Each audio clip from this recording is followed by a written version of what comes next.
someone would pay an MC hela nyingi zaidi ya mpiga picha na videography. Photography and videography, that is the most important thing that people, that's the first thing before kufikiria kitu kingine chochote. The failure rate in marriages is relatively high. Are there indicators that you see and you're like, biashara naifanya tu lakini? Yeah, and it's sad when you see that, and it takes a lot of time and effort and energy and emotions. It's a lot of work. It's a lot, especially doing weddings siku hizi. Yeah. Although sometimes I feel like the brides are the ones that are more extravagant. Do you think the cost of wedding is discouraging some young people from getting married? Unfortunately, Tanzania, the wedding day inakuwa organized by the groom's family. Yeah, but traditionally, harusi ni siku ya bibi harusi. Yeah. How do you handle competition? Without competition, you cannot grow. Sometimes kwenye competition, kuna vitu vingine vitafanya watu wakuchague wewe zaidi. Ukiachana na the quality of work. Kitu cha kwanza, nadhani ni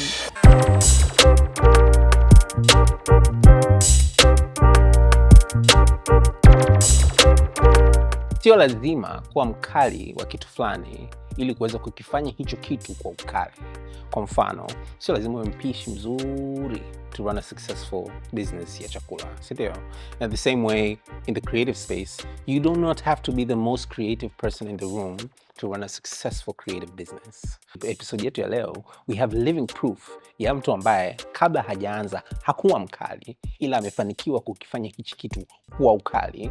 Mgeni wetu kwa kutupiga msasa siku ya leo ni Gladys Shao.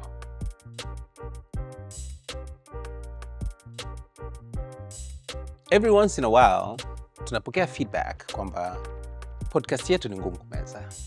Ila sasa, tunafanyaje? Maana uhalisia wa stories za watu waliofanikiwa, ukiangalia na ukidadisi na ukiwauliza maswali mazuri, unagundua kwamba it wasn't easy.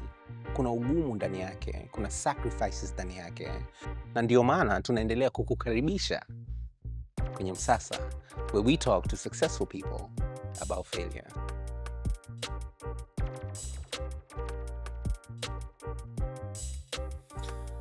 Gladys. Yes. Karibu Msasani. Asante. Msasani. Msasani, yeah. Okay. Right? Yeah. Before I got like deep into marketing and communications and advertising, which is predominantly what I do. I'm a communication person who dabbles in digital things, digital assets, build distro, stuff like that. Yeah. Before that, I was mainly into entertainment. I was a full-time musician and a full-time event organizer. Yeah. Like it helped paid, or at least it helped reduce the load on my parents wakati nasoma chuo. Yeah, yani vitu kama sijui kodi ya nyumba kwenye vile vibedsitter vyetu kule USIU, mimi najisort mwenyewe. Nikikumbuka hiyo hustle. Personally, it's a love and hate relationship. I love the grind. I loved the feeling of event imeanza. Sisi tulikuwa tunafanya events za muziki. Kwa hiyo hapo kuna stresses za msanii kufika, sound check kufanyika on time, vendors wa chakula, tickets kuuzika. So unajua sponsors kutokupatikana au kupatikana kile wanachelewesha hela. Yani it's just like so many things. But there was some element of joy. And especially for me at that time, it gave me a purpose. It gave me a reason to... School even made sense. Like nasoma, ili niweze kuja kwa mtu events mkali zaidi, ambayo na structure zaidi. Like sasa there was a lot of pain as well. Pain in terms of culturally speaking, the event space doesn't have a lot of people who are like super structured. Like ufanye biashara na wafanya biashara ambao wana ofisi, wana saa za kazi maalumu, wakiscommit hawabadiliki dakika ya mwisho, mnapeana contracts hata kama mkisaini mmesaini tu, they're never there. And there's a lot of like blue collar work, blue collar people as well who for whatever reason kuna changamoto za kufanya nao kazi. And you know, uni was 4 years. I did it for about 3.5. Mwishoni nikasema ngoja ni mwanafunzi nisome. Ndo distro akazaliwa. Pengine labda nisingefanya hiyo distro singezaliwaga. Maana wazo la distro lilitoka chuoni. Nikikumbuka hiyo period in my life, I appreciate people who do events and people who do events for a living. You know, there are people who are, kuna vikundi vya watu, and there's like, to go to an event, tumcheki Flora. Flora is our person. And then Flora really, really likes it. But she only does it like once in a while, and it's a crew of 15, 30 friends and a stress kinoma. And I imagine it doing it for 200, 300, 400 people. And then, for instance, creating an experience, because events are about experiences. You know, it's about how can I create something that looks and feels a certain way that will leave a certain impact on people, right? It's not just about photos. It's not just about the core. It's a combination of how can I make this an experience for someone. In your case, for instance, yours is a once-in-a-lifetime experience. Well, if they do it right. It's ideally. I think the pressure is high. It's a lot of pressure. It is. It's a lot of tears. It's a lot of crying. Emotions. It's emotions. There's church. Kuna Mungu, wazazi. Afu kibongo kuna michango. Kwa imagine mtu mzee ametoa afloje kibongo nayo inakera kidogo. Kuna watu ambao wanatumia michango yao kama ticket. Yani kama na yeye anakuja kwenye concert. Yani. So I appreciate how much it takes to do that.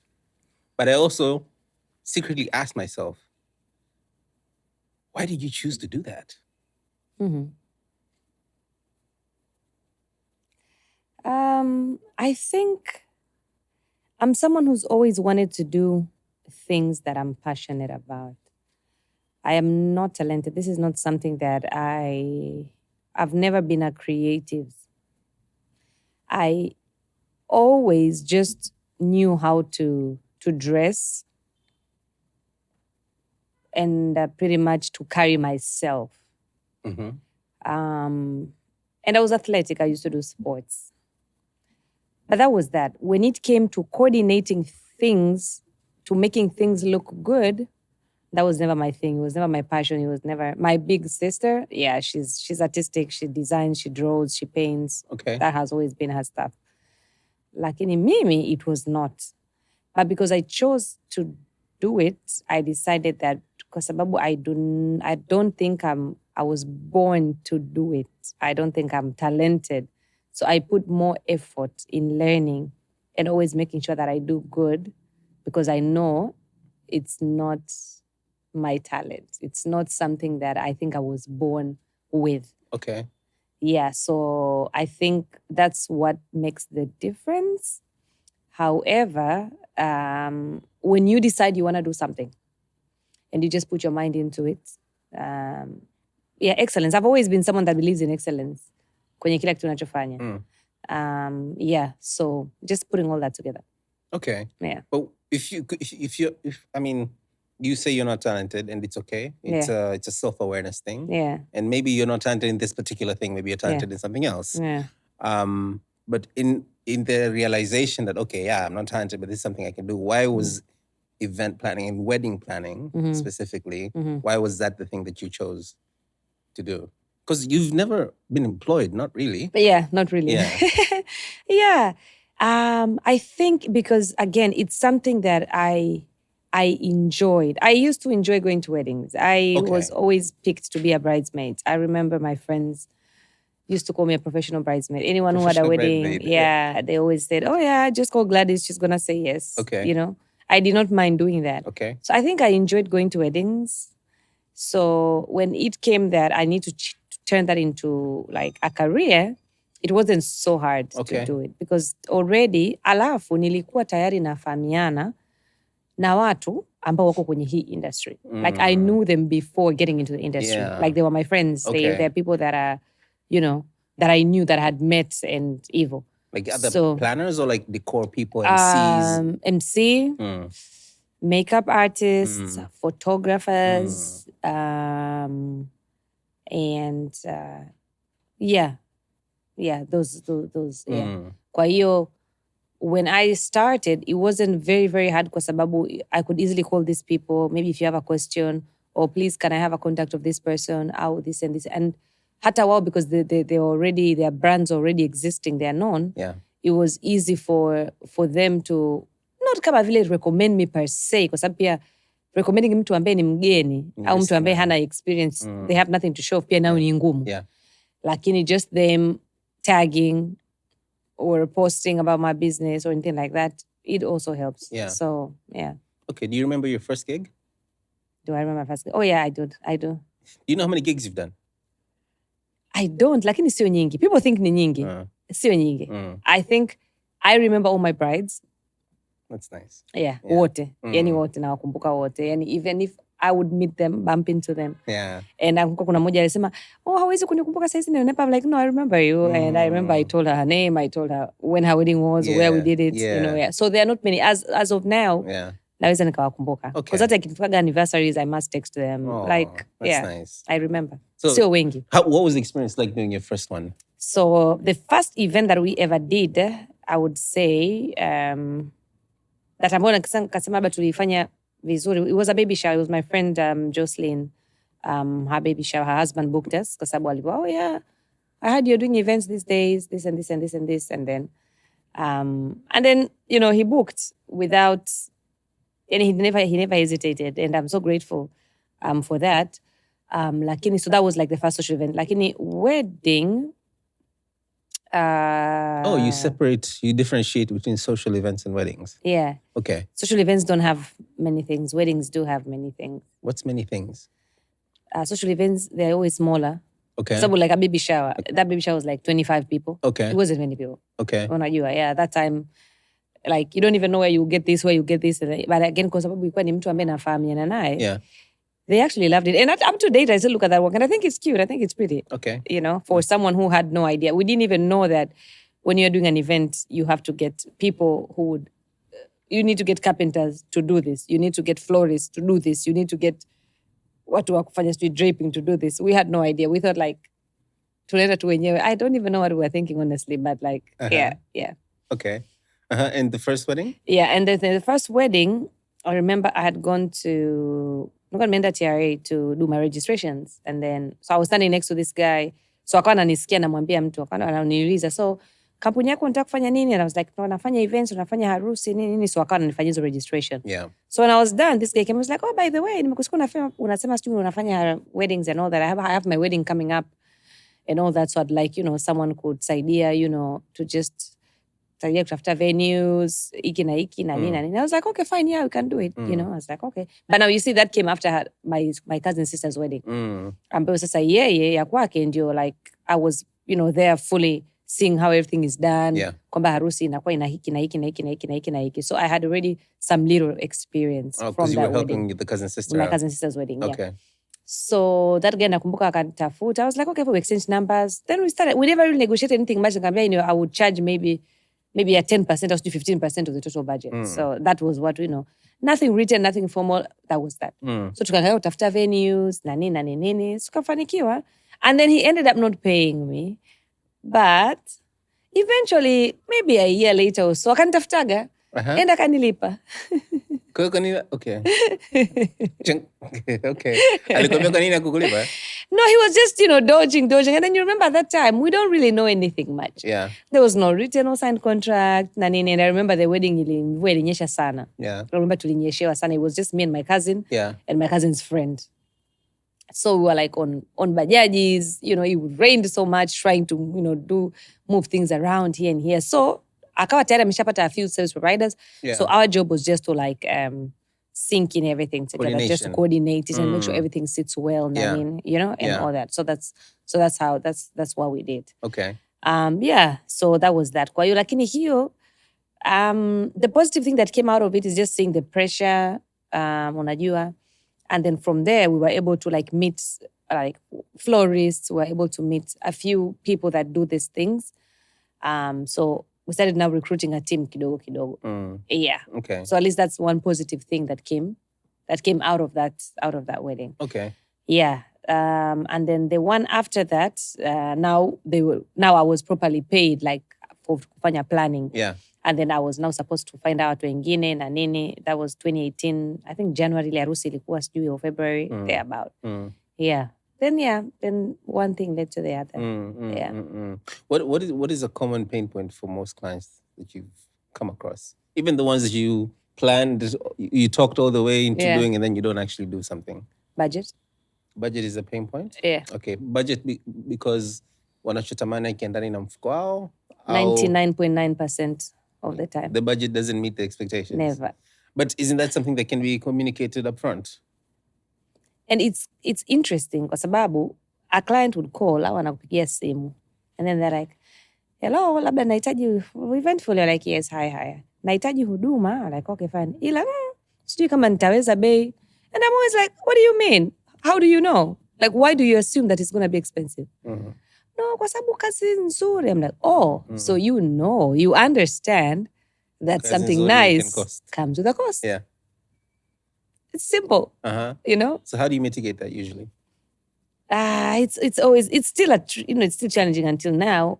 But however, I'm grateful kwa sababu I believe I have my own niche and clientele that I'm comfortable with. Like I said, I don't do kazi nyingi. We don't do, like, we are team. Hatufanyi kazi nyingi simply because it's very inachosha sana. And it takes a lot of time and effort and energy and emotions. It's a lot of work. It's a lot, especially doing weddings siku hizi. With the demand, expectations of clients, what you people always want is heaven and earth. Heaven. And like, it's over the top. So just trying to balance that all together so we don't really take a lot of bookings. That way we are able to even manage our stress and just be sane. Yeah. So sometimes you wish that, you are able to have such a big team that way. Like in one weekend, you can do 4 or 5 weddings and everything goes smoothly. Nah, it's not possible. So easy. Yeah. I've also noticed that when you look at a lot, because there's a new wave of wedding planners and wedding organizers, or the event organizers who are, one, this breed, they're millennials, so they're younger, fresher ideas, they're digitally savvy. They invest in research. So some people would actually travel just to see how other people are doing other things in different parts of the world, which is pretty Akina cool. mimi. Akina nyie. Lakini pia team zao ni ndogo. I've always wondered, is it ndogo because it's more efficient to work that way? Or is it because also maybe you don't really need to have full-time staff wengi unless kazi inajitokeza? Like, what's the reason hapo? Is scalability an issue?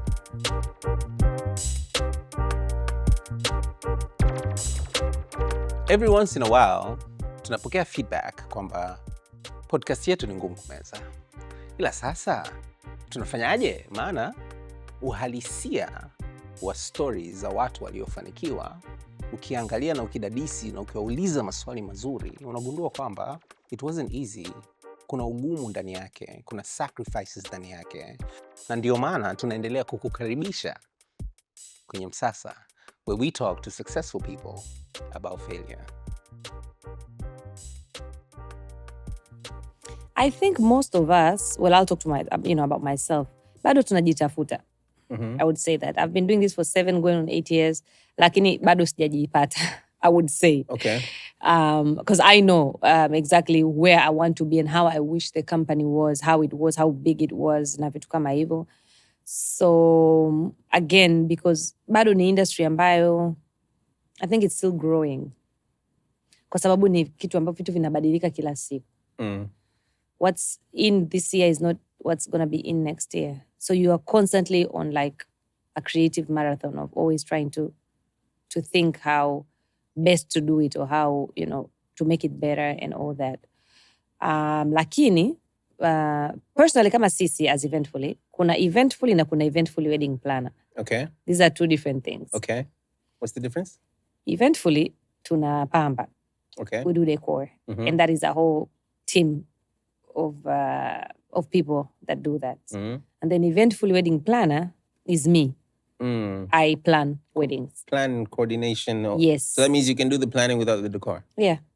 Okay. Yeah. So someone can book me can book me as Eventfully Wedding Planner to plan their wedding, and Eventfully doesn't have to do the decor. Okay. We can find someone else to do the decor. Okay. However, most of the time, it's easy clients, who book for planning always automatically just want you to also do the decor. Okay.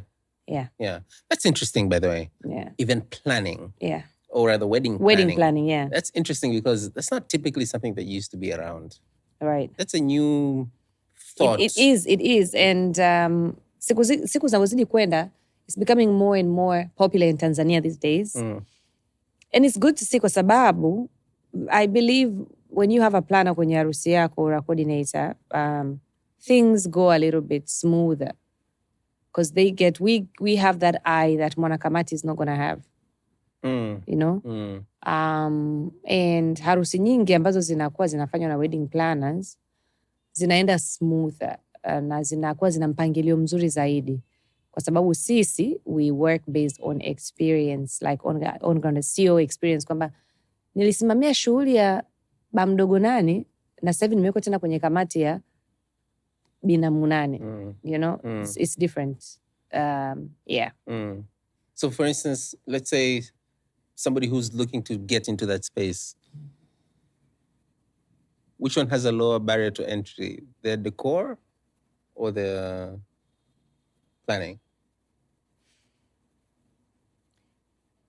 Planning, nakumbuka nilivyoanza, I started with planning because of course I had no idea decor sasa naanzaje. You know, but planning was much easier kwa sababu I knew people already in the industry. I know what it takes to have a good wedding, you know. Nilikuwa na exposure changu kidogo, nashukuru Mungu. So I knew what it takes, you know. However, decor, you need a team. You need people. You need people. You need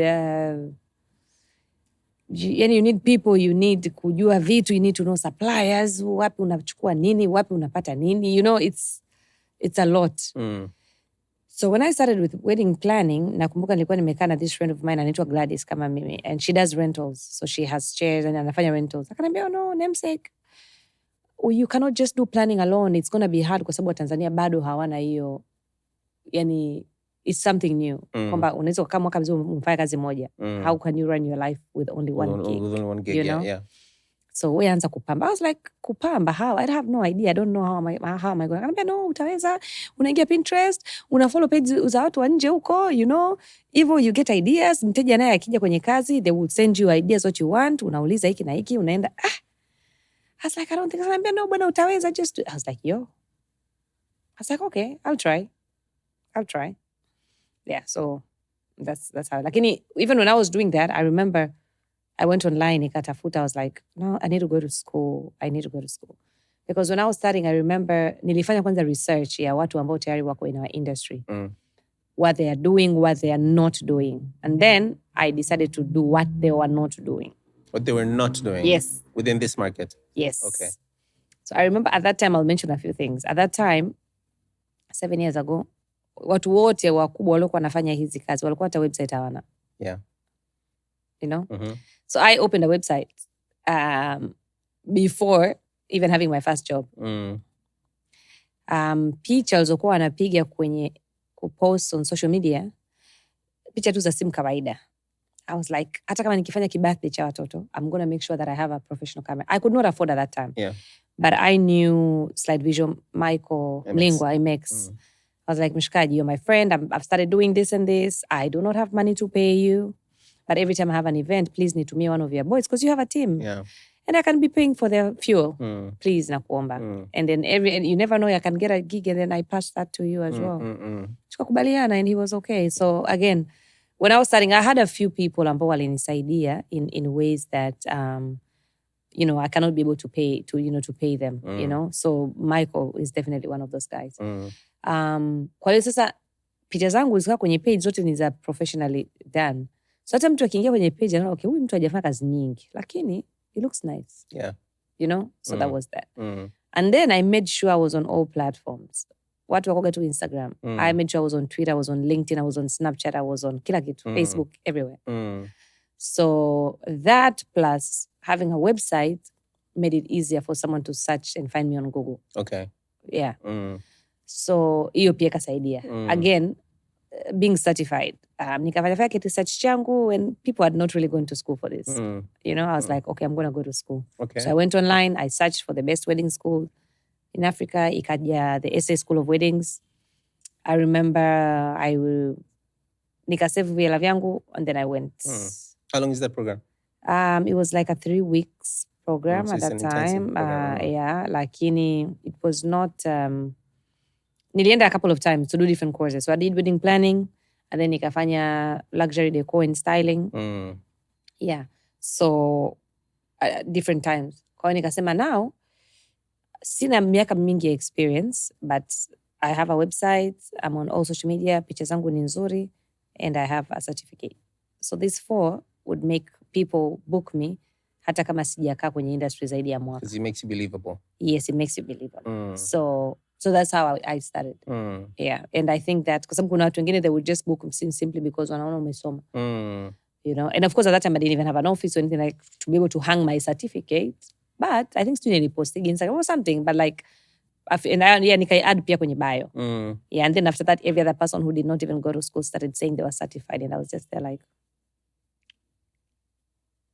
yeah. Then after that, wengi wakaanza kwenda shule. So I actually inspired a lot of people to get certified. Yeah, even if wasikubali. Yeah. How do you handle competition? It's beautiful. It's brilliant because without competition, you cannot grow. And that's what people don't understand. You must have competition. If you don't have competition, you'll be very comfortable. Yeah. Extremely comfortable, and you're not going to think outside the box. Yeah. But like once you have direct competition, it's brilliant. It's good. And I think that's what has made me grow. Yeah. So what's your thought process when you think about, okay, I'm in a space that has competitors. I'm in a space where sometimes I'll meet a potential client and we would click right away. And it's just a matter of hashing out the details. Yeah. But many times this client would be shopping 2-3 places before they decide. How do you go about making them choose you the easiest choice to make, or the best choice to make? Interesting, tricky. I don't think there's anything I do, to be honest. I just always leave it in the hands of God. And I always believe that if you are supposed to get it, you're going to get it. However, sometimes kwenye competition, kuna vitu vingine vitafanya watu wakuchague wewe zaidi. Ukiachana na the quality of work. Sometimes someone can just like your personality, or someone might just not like your personality. Kabisa. You don't click. Yeah, kabisa, and they're like, no. Yeah. Kuna watu wengine, they'll be like, no, I'm not going to book this one. Unaonekana anajishaua, you know? And then, so there's stuff like that. However, I just always make sure that kila kazi nayofanya itanizalia kazi nyingine in that same circle. Yeah. So it makes it very easy next time wao kutaka kufanya kazi na mimi. Unauliza nani alifanya kwa? Yeah, alifanya huyu hapa. Okay, how was it working with this person? She was okay. Labda nende naye tu na hivi, maybe this is how she works. Basi baada ya hapo, well and good. So kazi zangu nyingi, I would say out of kazi 10, 6 ni referral or a returning client, not a new person. Yeah. How does that work? In the family. Yaani kuna watu wengine ni familia yao events. Kama unavyoenda na MC, unakuta MC mmoja familia hiyo, kila mtu ndugu nani. Yes, yeah. Okay. It's like that. Yeah. Okay. So hiyo inasaidia kwa sababu you still have the pressure of maintaining the good quality. Lakini pia returning client, mnakuwa tayari mna good relationship. And you see what I realized with these things, when both the service provider and the client are just all positive, things just flow effortlessly. Okay. It's crazy. Like just the spirits, just things in align. Yeah. And when a client is quite uneasy, problematic, not easy, things just never go. Okay. Utashanga kuna some factors that's going to happen that is beyond either, beyond the service provider's means or whatever. Okay. Mvua itanyesha. Yeah. And it's not up to me. Yeah. But hapo unakuta labda mteja amekusumbua, not amekusumbua tu wewe peke yake labda kama mpambaji, lakini every other person, because you see sisi kama service providers, especially kama unaenda kufanya kazi moja, you communicate, like mnajua kwamba okay, wote tuko sija, okay, distro, okay, so tunafanya kazi ya huyu, okay, we're together, what are you doing, what are you putting this and this, okay, cool. So mnakuwa tayari mnajuana. Yeah. So a client that is a bit problematic, I would say, for lack of a better word, unakuta anakuwa sio polite au muelewa kwako wewe peke yako na wale wengine. Kwa hata mkipigana simu unaweza okay, now huyu ni kipengele. So you even know how to, like to deal with them. But it happens, lakini nashukuru Mungu hawako wengi sana. Ambao ni problematic. Yes, perhaps ambao mimi nime experience. I would not really say wako wengi. Wachache. Yeah, but it happens. I mean, it's business, inatokea. Yeah. Yeah. Gladys, harusi za siku hizi ni unyama. You think? Yeah. Harusi za siku hizi ni unyama sana, yani the decor, yani Right. the same place ukienda the day before is 2 worlds apart. Yani the ability of people in your space right now to transform something. Unajua zamani ilikuwa tunaziona hizo kwenye brand events tu, tena za alcohol brands and cigarette brands. Because they have a lot of because they have budgets and stuff. Yeah. Lakini siku hizi si mchezo. Yaani unaweza kwenda kwenye sehemu kusema pako hivi. Unajua, just a regular garden can become this beautiful experience with lights and what, which also translates to cost. Yeah. Harusi ni gharama. It is. Sana. Yeah. Siku hizi na hii inflation, harusi zinakost shingapi on average? Harusi nzuri standard.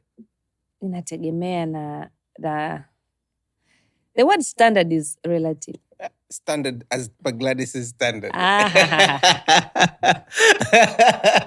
Like standard, something like is good. Not good enough, is good. Yani, you were glad to do it. Maybe they didn't get exactly the thing that they wanted, but they were satisfied enough, and then the moment was So you mean like full budget? Yeah. Watu wangapi?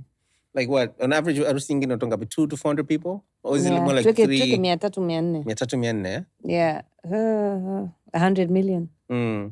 Yeah. And that's what? That's like on the mid-range, lower end, or high end? Above mid kidogo. Above mid kidogo. What does that mean? What's above mid kidogo? Is that sio high end sana, lakini pia sio mid. So when above average. And hapo you're looking at everything till food or just the kila kitu? Kila kitu. Yeah, no, kila kitu. Like all vendors, everything. Yeah, no, kila kitu. Mapambo peke yake no. No, not at all. Lakini a significant portion of that budget inakuwa nini? Si ni mapambo? Na chakula. Ni mapambo na chakula. Yaani mapambo na chakula yanaenda sambamba. As somebody who does planning, so for instance, because planning I think is everything. Like kwa sababu upambaji wenyewe, that's execution. Yeah. Stake kusema hivi kwa ubaya, lakini almost you have many more choices of decor people than good planners. Sindio?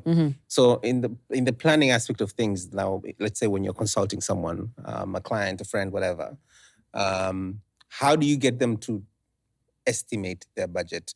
Is it kama watu wa chakula wanavyosemaga sijui sanishing fulani? Au kama so hata auto construction wanakwambia 650,000 per square meter mpaka 950,000 milioni 1.2 million per square meter ni top finishing, right? Hizo ndo ambazo zinazungumzika. Yeah. Is it the same kwenye?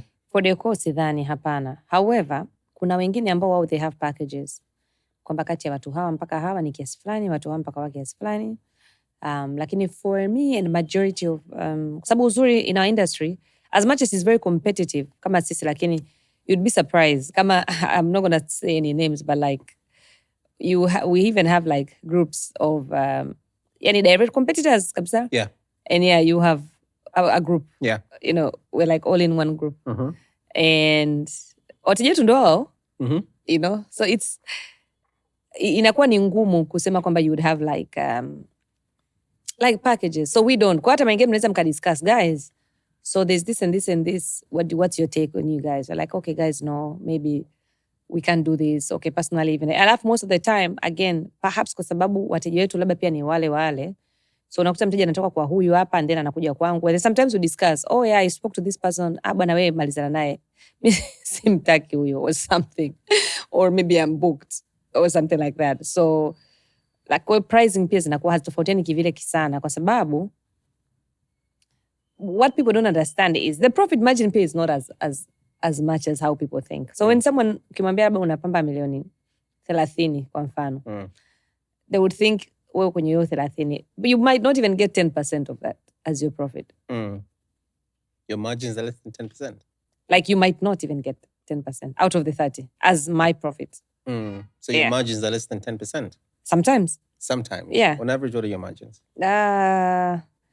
Ideally, of course, I would prefer 15% or 18%. Yeah. Lakini sometimes ubaki hata na 5%. Hiyo ambayo unakuwa ubaki hata na 5% ni nini? Kwamba the plan didn't work out well? Yes, unajua mara nyingine what we do, mkishakubaliana na mteja, mtafanya kitu kama hiki na hiki na hiki. Sometimes unafika site alafu vitu haviendi. Labda you underquoted kwa sababu most of the time, especially me, we as Eventfully, we don't like repeating concepts. Yeah. Every time tunakuwa tunataka kufanya kitu kipya. So everything is bespoke. Yes, everything. So we can only estimate. When we are drawing, when we're coming up with the mood boards na nini, we just estimate. We don't really know per se kwamba hapa zitaingia mbao ngapi, kilo ngapi za misumari. You understand? Sijui gypsum powder. Yani kupama na kama tunajenga kila siku. Yeah, right. Mnajenga set. Yes, exactly. So sometimes you underquote. And then ukifika site you're like, oh, holy moly. But you cannot anza kumpigia mteja, unajua nahitaji tena mbao, bado mbao za 4x2 50, sijui. You can't do that. Yeah. Ndio ishakula kwako. Yeah. So we work based on yani hivyo. Kwa hiyo ikitokea situation kama hiyo, ndio ishatokea. Yeah. Interesting. Yeah. So I'm going to ask you an interesting question. Yeah. Because it's just interesting. Yeah.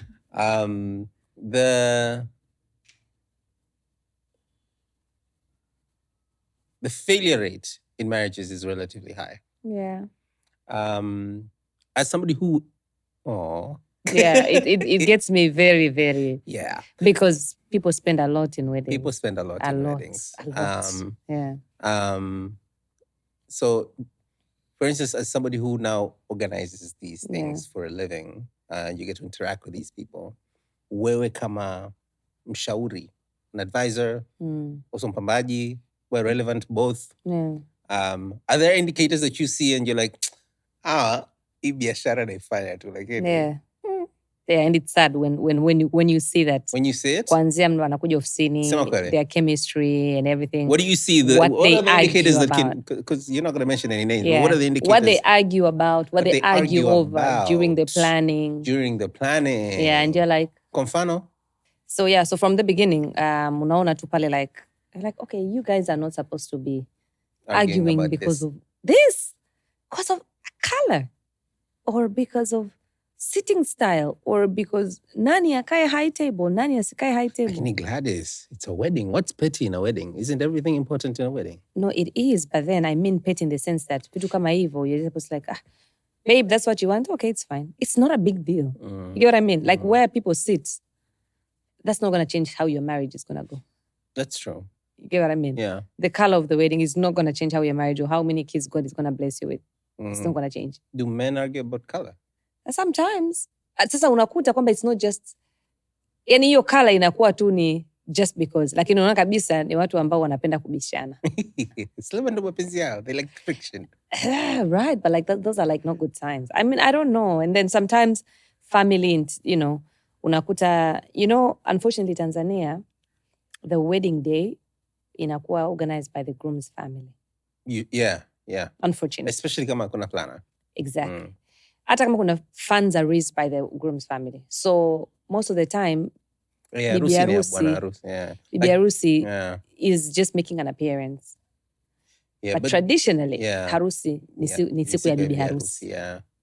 It's her day. But Tanzania, kwa sababu familia ya bwana harusi ndo inatoa hela, so they want to make all the decisions. Unakuta watu wanakuja ofisini and they're like the sisters of the groom. And they're like, mimi hii rangi leo chagua bibi harusi kwa kweli mimi siipendi. I'm like, kuna hizo dynamics pia. Is it, whose day is it again? So ukiona hivyo kabisa like, mna bwana huyu bibi harusi amechagua rangi, bwana rangi mbaya. So like, okay, already you can see huyu wifi huyu atakuwa shida kwa huyu bibi harusi. And of course most of the time brides, unajua, they have to be very polite and like, okay, so of course they would tell you, that's why so many brides cry in their wedding. Exactly. There's sometimes there's that. Out of happiness. Yeah, sometimes you're like, okay, now you have to go and deal with this type of families. Unakuta no, labda the groom is okay. Yani wakisa naye unakuta labda the groom maybe ndio last born au ni mama's boy au yuko very close sana na mama yake au na my sisters, so whatever they say is final. So now stuff like that eventually end up being a problem. Really? That's a last boy thing? Last borns. Are you a last born? Oh, actually, yeah, I am a last born, actually. Okay, no, I'm just saying, unajua sometimes ukiwa last born, like even your older siblings, watakwambia, bwana sisi tulishafanya, so you're just like, you have no experience. Anakuwa anasikiliza zaidi. Unajua mimi siku ya harusi yangu bwana wewe sikiliza, haikuwa hivyo. Yani hicho unachotaka hakiwezekani. Yani haiwezekani. Bwana harusi anakuwa anakosa msimamo. Exactly. Na the family inatumia kwamba wewe hujawahi kuoa. Unataka kubishana na watu ambao washafanya harusi. Yeah. And then from there unabaki, right. You know? Okay. Yeah. So then now the wife now anaanza kuona, okay, so now this guy hana msimamo. He cannot fight for what I want. You know, this is us. He wants to make me happy, so of course he has to agree with what I'm saying. But hawezi kusimama against the family. So in situations where there's friction, so is there anything you can do about it, or you just step aside, you let them figure it out, and then you come back in and they're ready? So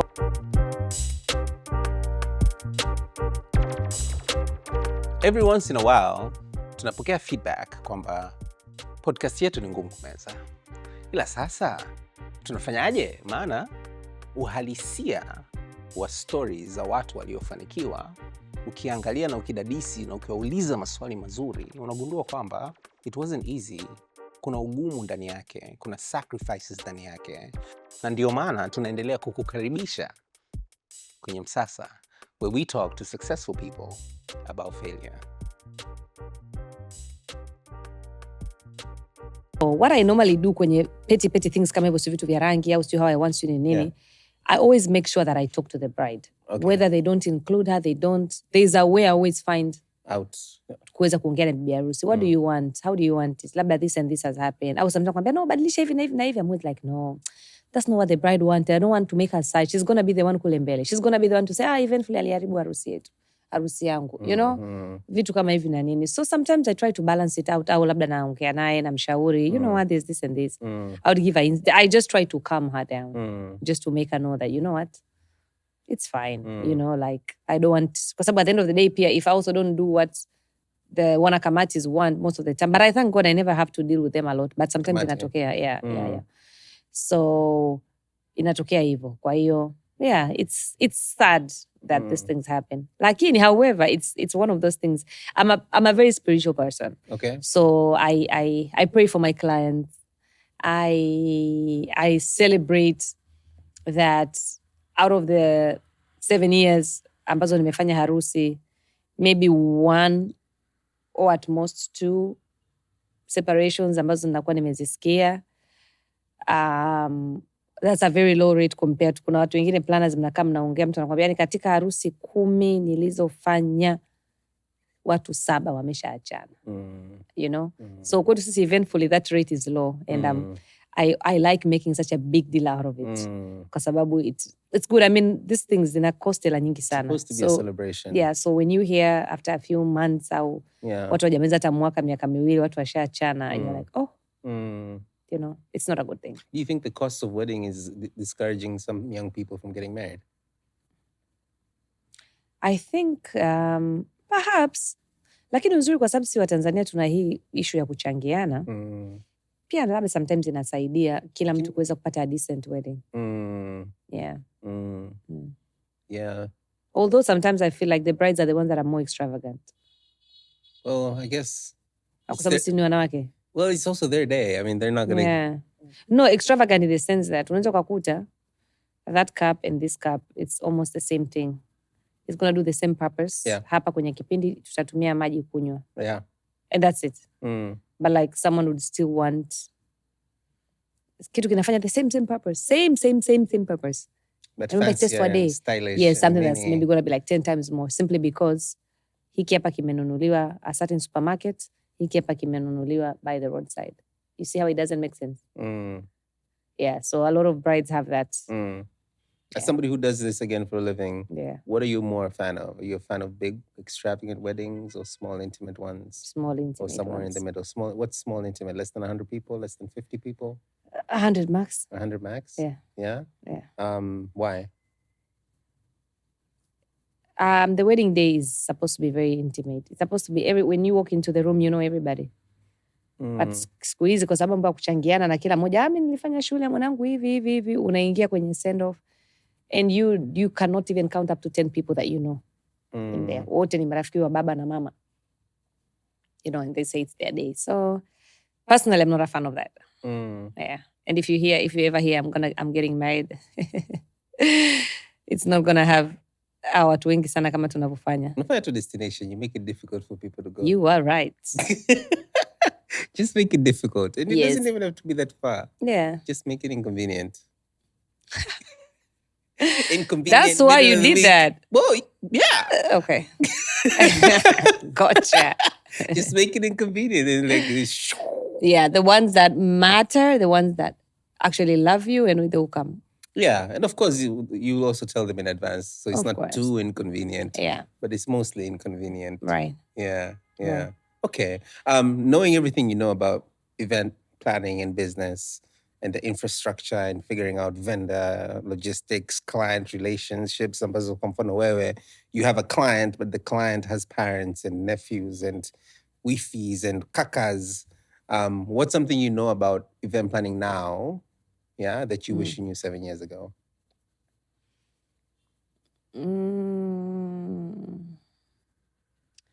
I think what you accept is what you get. What do you mean?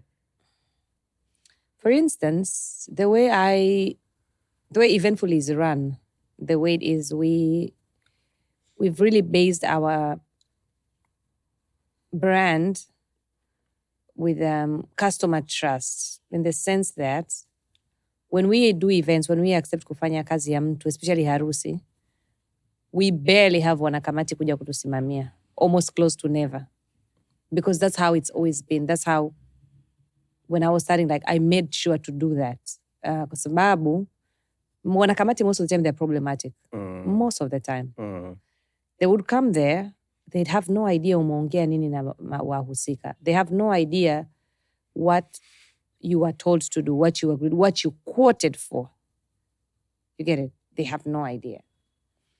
And then they would just come there and start, asking a lot of unnecessary questions, asking this, and inakuwa inasumbua, inaleta delays, ina nini. However, kuna wengine, they just come there kwa sababu wanataka tu clarity, of which unashangaa, okay, what clarity do you want now that I am on ground? On the day of the event. Yeah, like, they would even start asking stuff like, kwa nini umeweka hivi viti? You're like, do you think I would put this particular chair, if that's not what tulikubaliana na wale wahusika? So there's that as well. So is it possible for you to do an event without being there? Yeah. Yeah? Yeah. Is it likely to happen or not likely to happen? Not likely. I always make sure that I'm there. For quality? Quality control or what? Just customer trusts. When ukiwepo, yeah. When you're not there, even if everything goes well, they will still think it didn't go well because you are not there. It's like we have to be there to complete it's like the cherry on top of the ice. Okay. Yeah. Fantasize with me a little bit. Let's plan your wedding. Yeah? First of all, will you plan your own wedding or will you get a wedding planner? I'll have a planner. You'll have a planner, Yeah. but you'll guide the planner? Or you'll be I like, actually you know might what? not. Yeah. Because I would want to be surprised.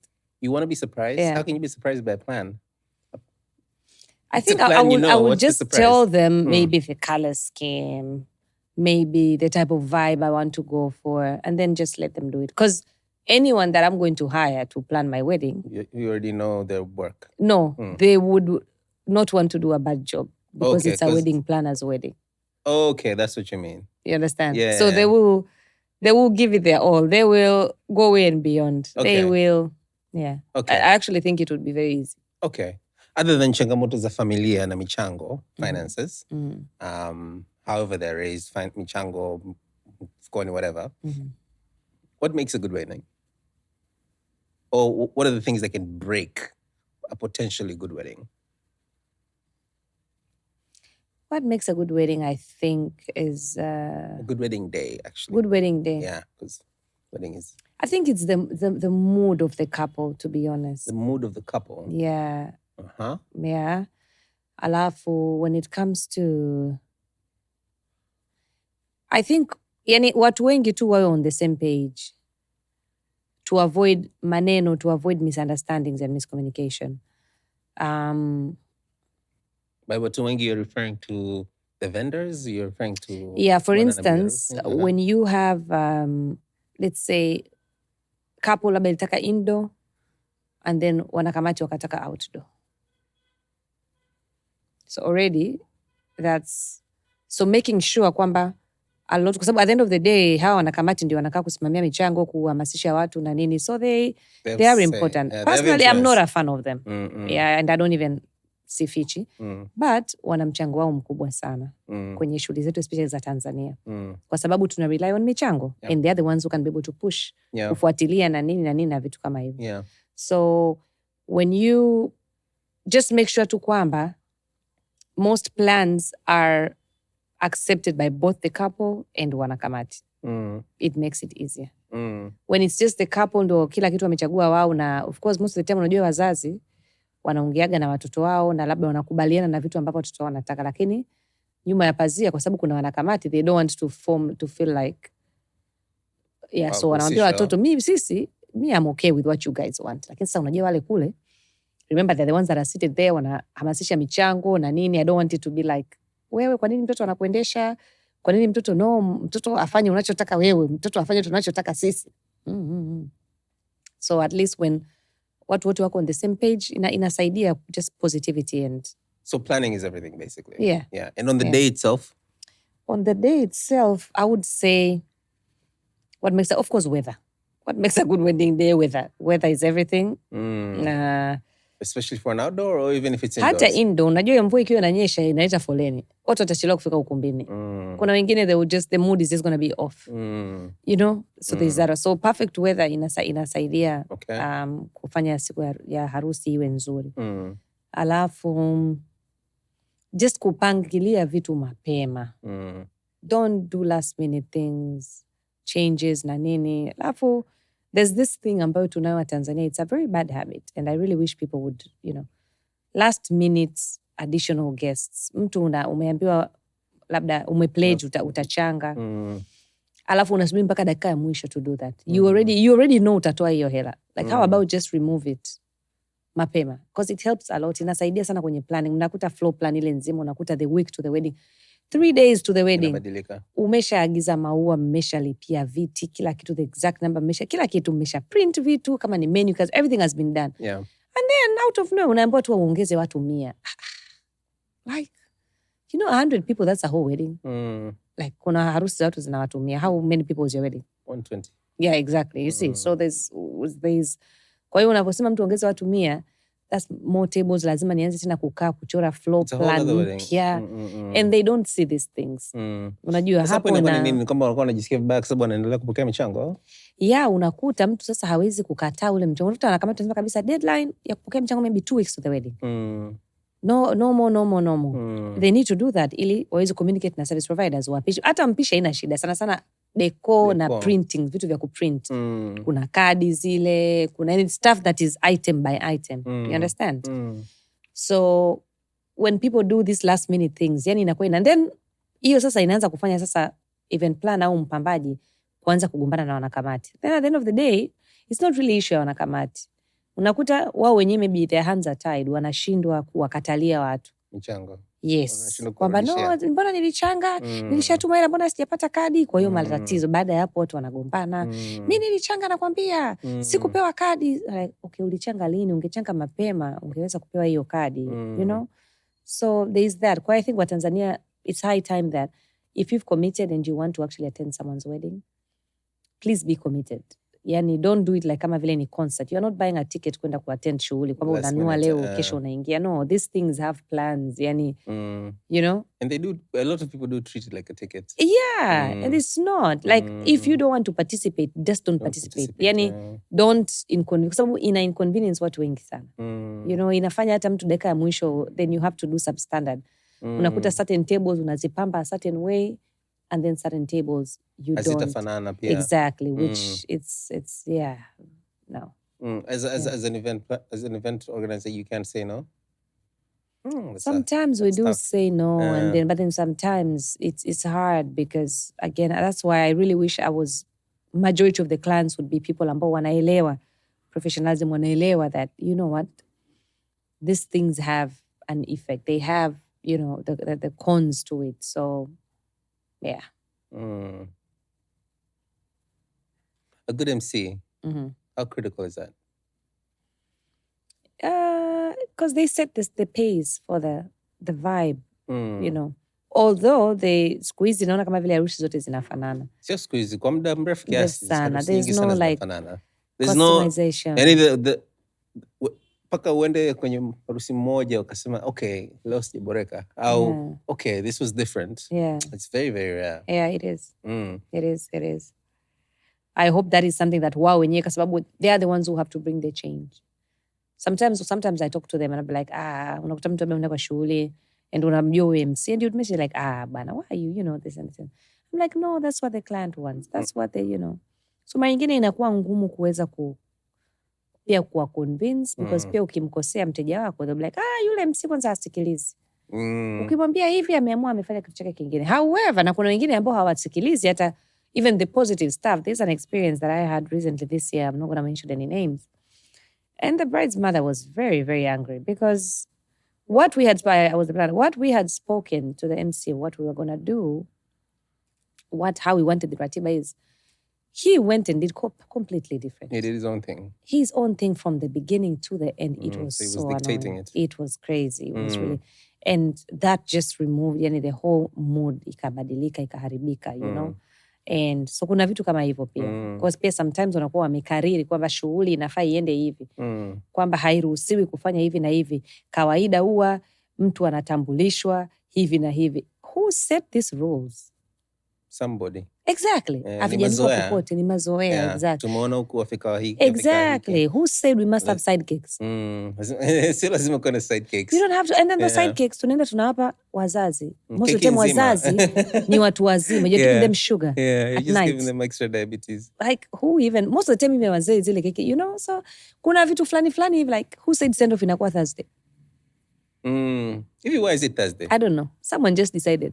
Ili Ijumaa watu wapumzike, waliotoka mikoani, Jumamosi watu waingie kwenye. Is it because there's a gap? Maybe it's because of the gap. But then again, exactly. Labda kwa watu kusafiri na nini.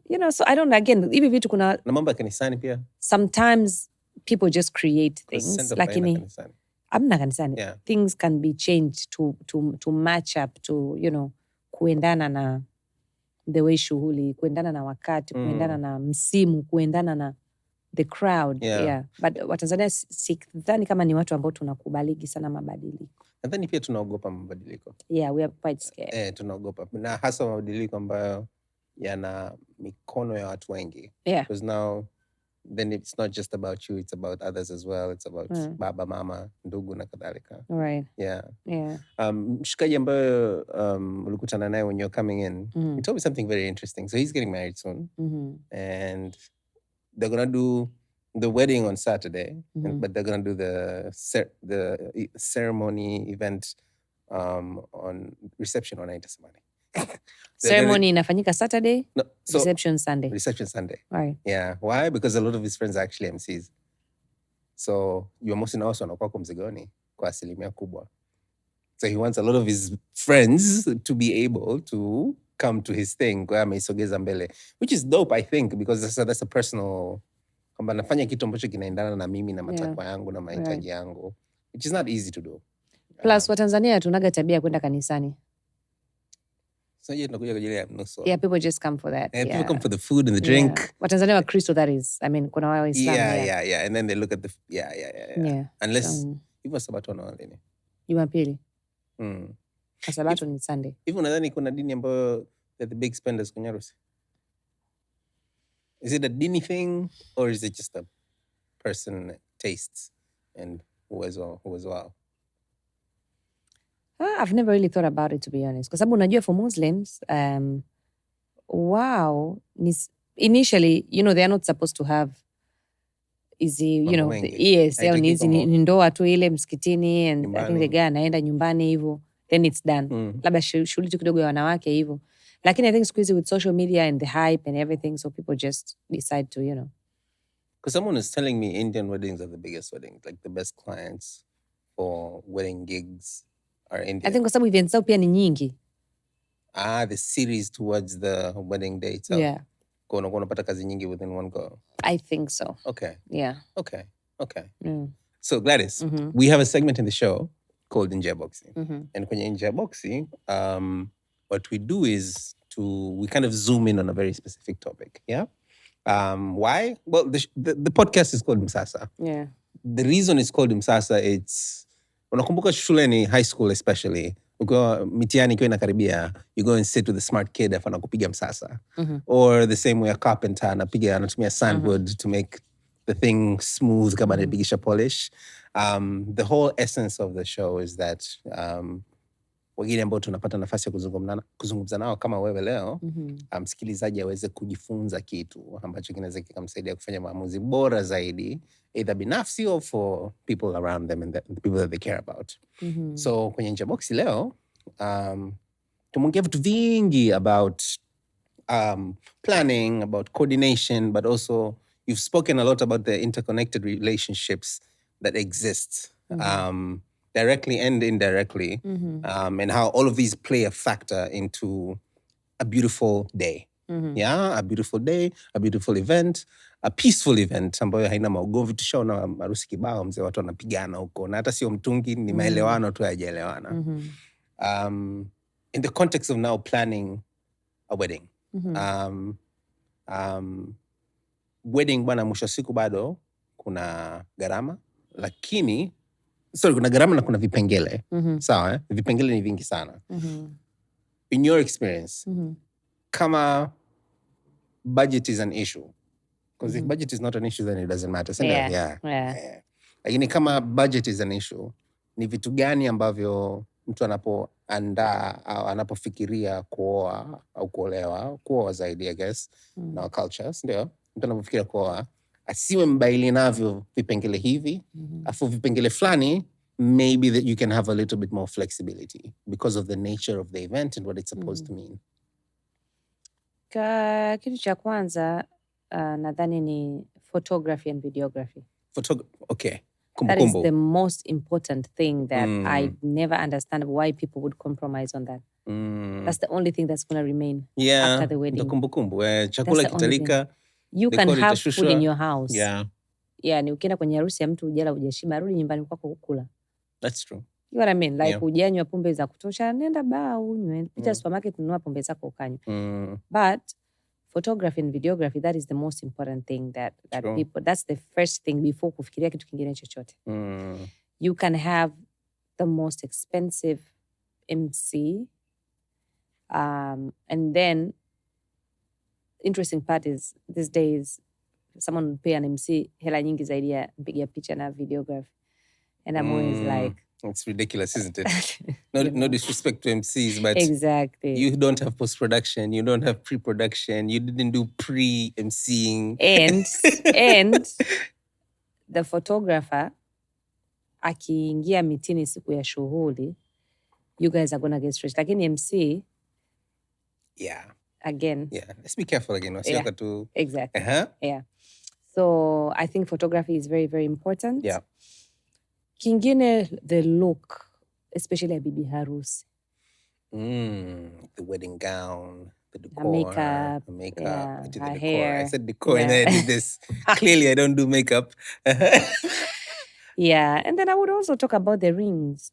I think people should also invest in that. Yeah. I realize what Tanzania hatuna hiyo nanili sana. Very few people actually invest in good rings. Wanaeka nyingi kwenye pete. From what I'm seeing though, it's like the ring ya bibi harusi inakuwa ina maana kidogo washikaji.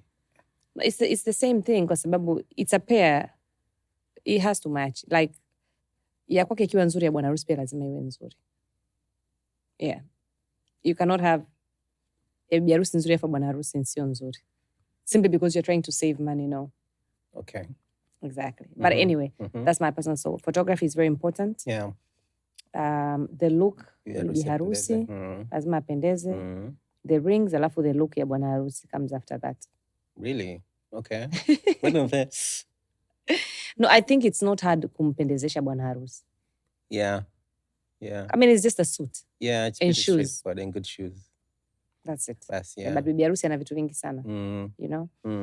Alafu baada ya hapo nadhani venue is also very important. Venue. Kwa sababu venue play a big part in hata how the decor itakavyobebeka, ufikaji, how easily people can get to the venue, security ya usalama wa watu na magari yao watakaofika, hata watu ambao hawana magari, watu wanafikaje kirahisi kwenye huo ukumbi with like public transport. Yeah. That's also key. I think hivyo ya hata sitataja mapambo. Yeah. Lakini mapambo si picha. No, unaweza ukawa na mapambo sio mazuri lakini mpiga picha akawa mzuri. And there's a way they can be able to get good shots even with a horrible decor. Okay. Yeah. All right, so what you're telling me is bibi harusi apendeze. Yeah. Bwana harusi apendeze. Yeah. Sio abaili kwenye pete. Yeah. That makes a lot of sense. And photography. Pete mtavaa siku zote forever. Yeah. Na picha pia zitabaki. Na kumbukumbu. Forever. Zitabaki forever. Yeah. And then vitu vingine vyote fanya unachoweza. Yeah. Yeah? Yeah. I love that. Yeah. I love that. Yeah. Na ukumbi ukiwa pia mzuri. Sometimes kuna kumbi nyingine they are very ni mizuri, haihitaji, you know, haihitaji kazi kubwa. Yeah. But of course decor pia ikiwa nzuri, picha zinakuwa nzuri zaidi. Zinakuwa nzuri zaidi, siku inakuwa nzuri zaidi. Siku zinakuwa nzuri chakula zaidi. kikiwa kizuri, unafurahia zaidi. Wanafurahia zaidi. Mtungi ukitosha. Oh, absolutely. Watu wanakula bata zaidi. Kuna watu wengi ambao wako kwenye industry yenu, but maybe not so much now that I'm thinking about it, not so much on the decor side. The other side, like my MC, DJ, sound, who claim to value alcohol kuliko chakula. I think it's mostly nature ya Watanzania wengi. Shughuli zetu nyingi, I realized there's certain tribes that shughuli zao zinakuwa kubwa zaidi. The main tribes, the dominant tribes.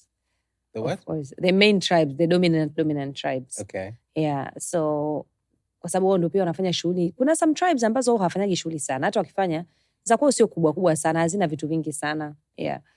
Na familia pia sio kubwa sana. Yeah, so kuna certain tribes ambazo shughuli zao zinakuwa zina watu wengi most of the time, so pombe is very, very important. Yeah. Priority. Yeah, I think the reason I heard a lot of people say, but also it's a lot of men saying it. So maybe, this is certainly very biased. Ni kwa sababu stories zinazozungumzikaga kwa upande wa wanaume, kama dada skule nililewa. It's rarely, skule nilishiba. Right. It's like, mwanangu skule kwenye ile harusi tulikunywa bia, amnaga tulikula nyama. Amnaga tulikula nyama. Yeah. But yeah, it is what it is. I guess it's a cultural thing. It is. Yeah. It is. Gladys, much blessed sana. Thank you for making time today. I know you're a busy woman.